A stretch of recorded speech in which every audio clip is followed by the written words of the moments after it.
ভোর ৩টা, যাকে বলা হয় দ্য ডেভিলস আওয়ার, শয়তানের সময়।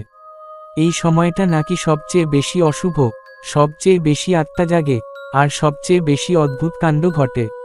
আপনি কি কখনো শুনেছেন একটা এমন বাড়ির কথা, যেখানে এই সময়টা এলেই দরজা খুলে যায় নিজে থেকেই? পায়ের শব্দ শোনা যায়, অথচ কেউ নেই। আয়নাতে দেখা যায় এক শিশুর চোখ, যেটা আপনাকে সরাসরি তাকিয়ে আছে। আজ আমরা চলেছি ঠিক এমন এক ভৌতিক বাড়িতে, দেখতে, শুনতে আর বুঝতে ভোর ৩টায় আসলে কি ঘটে। তুই কি পাগল হয়ে গেছিস, রাহুল?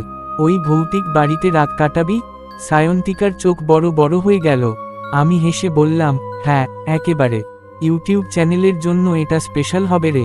সত্যি বলতে কি, সেদিন রাতে আমার মাথায় একটু দুষ্টু ঝোঁক চেপে বসেছিল। বেহালার এক পুরনো বাড়ি, নাম শুনলেই গায়ে কাটা। ঘোষ বাড়ি নামে পরিচিত, সেই জায়গাটাকে সবাই চেনে মৃত্যুর খাঁচা নামে। শুনেছি বহু বছর আগে সেখানে একটা গণহত্যা হয়েছিল। তারপর থেকেই রাত ৩টের সময় ভয়ানক কান্না, চিৎকার আর অদ্ভুত হাসির শব্দ শোনা যায়। সায়ন্তিকা আমায় একেবারে জোর করে আটকে রাখার চেষ্টা করল। রাহুল, আমার তো মনে হচ্ছে এবার তুই ফিরে আসতে পারবি না। প্লিজ, আবার ভাব। কিন্তু আমি তখন একদম চূড়ান্ত সিদ্ধান্তে পৌঁছে গেছি। এই বাড়ির রহস্য আমি খুঁজবি। যদি কিছু নাও হয়, একটা স্পেশাল ব্লগ তো হবেই। আমি আর আমার ক্যামেরাম্যান অর্ণব একটা সাদা রঙের পুরনো মারুতি গাড়িতে চেপে পৌঁছালাম ঘোষবাড়ির সামনে। চারদিক নিস্তব্ধ, পেছনের গাছগুলো বাতাসে অদ্ভুতভাবে দুলছে। রাহুল, দেখ, আমি আবার বলছি, এটা ভালো আইডিয়া না। অর্ণব প্রায় ফিসফিস করে বলল। আমি দরজার দিকে এগিয়ে গেলাম। দরজাটা নিজেই এক টুকরো ইতিহাস। কাঠের গায়ে নখের আঁচড়, রক্তের ছোপ, আর মাঝখানে একটা নাম, মোহিনী। মোহিনী, এই নামটা তো আগে শুনিনি। আমি ফিসফিস করে বললাম। হঠাৎ দরজাটা নিজের থেকেই করকর করে খুলে গেল। করাচ, করাচ। আমাদের বুকটা ধক করে উঠল। বাড়িটার ভিতরে ঢুকতেই একটা ঠান্ডা শ্বাস কানের কাছে এসে ফিসফিস করল। তোমরা আবার এসেছ। আমি চমকে উঠে পিছনে তাকালাম, কেউ নেই। অর্ণব বলল, দেখ, আমার মনে হচ্ছে কেউ আমাদের ফলো করছে। আমি হেডফোনে রেকর্ডিং শুনলাম, সত্যি সেই আওয়াজটা ধরা পড়েছে। কিন্তু প্রশ্ন হলো, কে বলল ও কথা? কাকে বলল? ঘরের দেয়ালে ছোপ ছোপ অন্ধকারের ছায়া নড়ছে, যেন কেউ ঘুরে বেড়াচ্ছে। জানালার কাচের ওপাশে এক ঝলক সাদা কাপড়ে মোড়ানো চুল এলোমেলো এক নারী মুখ। দেখেছিস ওটাকে? অর্ণব ক্যামেরা ঘুরিয়ে ধরল, কিন্তু ততক্ষণে কিছু নেই। আমি কিন্তু এবার পালাচ্ছি, রাহুল। আমি ওকে বললাম, আর মাত্র 2 ঘন্টা, থাক, দেখি কি হয়। বাড়িটার ঘরের একটা কোণে ধুলো পড়া একটা ডায়েরি পেলাম। 1892 সালের লেখা। লিখেছে এক মহিলা, মোহিনী ঘোষ। ডায়েরিতে লেখা, 3টে বাজলেই সে আসে, আমার সন্তানের জন্য কাঁদে, আমি তাকে থামাতে পারি না, রক্ত, কেবল রক্ত এভরিওয়্যার। আমার গা শিউরে উঠল। মানে, ভোর 3টায় একটা কিছু হয়? বারবার ওই সময়টার কথাই কেন আসছে? অর্ণব বলল, দোতলার ঘরটায় চল, সেই ঘরেই নাকি ওর মৃত্যু হয়েছিল।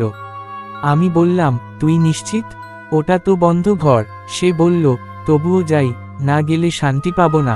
ঘরটার দরজা বন্ধ, কিন্তু হ্যান্ডেল ঘোরাতেই খুলে গেল। ঘরের মধ্যে বিশ্রী একটা গন্ধ, যেন পচা মাংসের। মেঝেতে একটা পুতুল পড়ে আছে, চোখ দুটো নেই।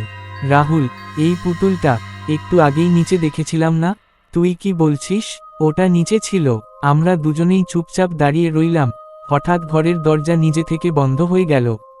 বাম! আমরা দুজনেই চিৎকার করে উঠলাম। কে কে আছো এখানে? বলো। কোনো জবাব নেই, কিন্তু পেছনে খচখচ আওয়াজ, যেন কেউ হামাগুড়ি দিয়ে কাছে আসছে।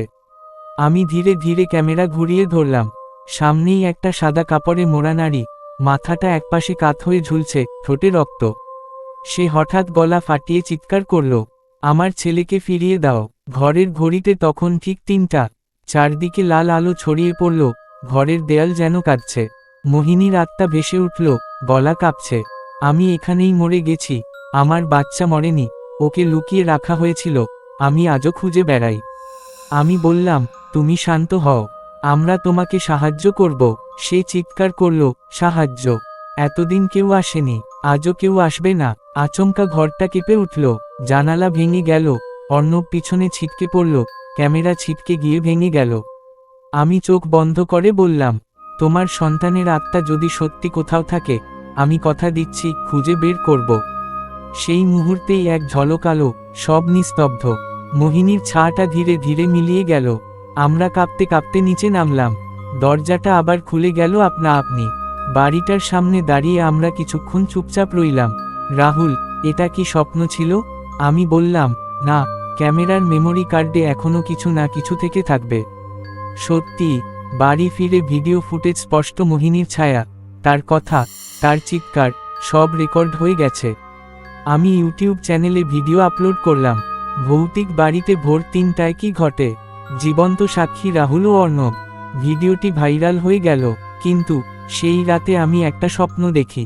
মোহিনী হাসছে, বলছে, তুমি কথা দিয়েছ আমার ছেলেকে খুঁজে বের করবে। মনে রেখো, সময় শেষ হচ্ছে। আমি বহুদিন ধরে ভেবেছিলাম ওই রাতের পর সব কিছু শেষ হয়ে গেছে। ভিডিও ভাইরাল হয়েছে, মানুষ বলছে ভোর 3টায় সত্যিই কিছু ঘটে। কিন্তু আমার কাছে কিছুই শেষ হয়নি। প্রতিদিন রাত 3টায় ঘুম ভেঙে যাচ্ছিল। ঘড়ি দেখলেই ঠিক 3টা। জানলার কাছে জলের ফোঁটার মতো ছাপ, যেন কেউ বাইরে দাঁড়িয়ে চেয়ে আছে। আর স্বপ্নে বারবার মোহিনী বলে, তুমি কথা দিয়েছ আমার সন্তানকে খুঁজে বের করবে, ভুলে গেছ। আমি আর থাকতে পারছিলাম না। যেদিন এক সকালে দরজার বাইরে একটা ছোট্ট ছেলেমানুষের ছেঁড়া জামা পেলাম, ততদিনে আমি বুঝে গেছি ও এখন আমাকেই চাইছে। ওর ছেলের জন্য। আমি না খুঁজে বের করলে শান্তি পাবে না কেউ। আমি পুরনো রেকর্ড, নথি ঘাঁটতে শুরু করলাম। 1892 সালে ঘোষবাড়িতে মোহিনী ঘোষ নামে এক বিধবা ছিলেন। তার একমাত্র ছেলে নিশীথ। সে 6 বছর বয়সে নিখোঁজ হয়। আর তারপরে মোহিনী উন্মাদ হয়ে যায় এবং এক রাতে নিজের গলায় দড়ি দেয়। কিন্তু প্রশ্ন হলো, নিশীথ কোথায় গেল? কেউ কি তাকে লুকিয়ে রেখেছিল? কেউ কি তাকে মেরে ফেলেছিল? নাকি সেও আজও কোথাও ঘুরে বেড়াচ্ছে? আমি আর অর্ণবার একবার সেই বাড়িতে ফিরে গেলাম, কিন্তু এবার কোনো ভিডিও, কোনো ব্লগিং নয়। শুধু একটা কথা রাখার তাগিদে, একটা আত্মার শান্তি ফেরানোর দায়িত্বে। রাত 2টা বাজতেই জানালা নিজের থেকেই খুলে গেল, বাতাসে কান্নার আওয়াজ। আমি জোরে চিৎকার করে বললাম, মোহিনী, আমি এসেছি, আমি তোমার ছেলেকে খুঁজতে এসেছি। হঠাৎ ঘরের কোণে একটা শিশুর কণ্ঠস্বর, মা কোথায়? আমার পায়ের নিচে জমি কেঁপে উঠল। কোথাও কেউ নেই, তবুও স্পষ্ট সেই আওয়াজ। আমাকে লুকিয়ে রাখা হয়েছিল। আমি খেলতে চেয়েছিলাম, কিন্তু আমাকে পিঁপড়ের খাঁচায় ভরে রেখেছিল। আমি চোখ বন্ধ করে কান্না চেপে বললাম, তুমি নিশীথ? আমি তোমার মাকে শান্তি দিতে চাই। তুমি আছো, তাই তো? একটা সাদা আলোয় ভেসে উঠল শিশুর অবয়ব। মুখ নেই, কিন্তু দুটি ফাঁকা চোখ।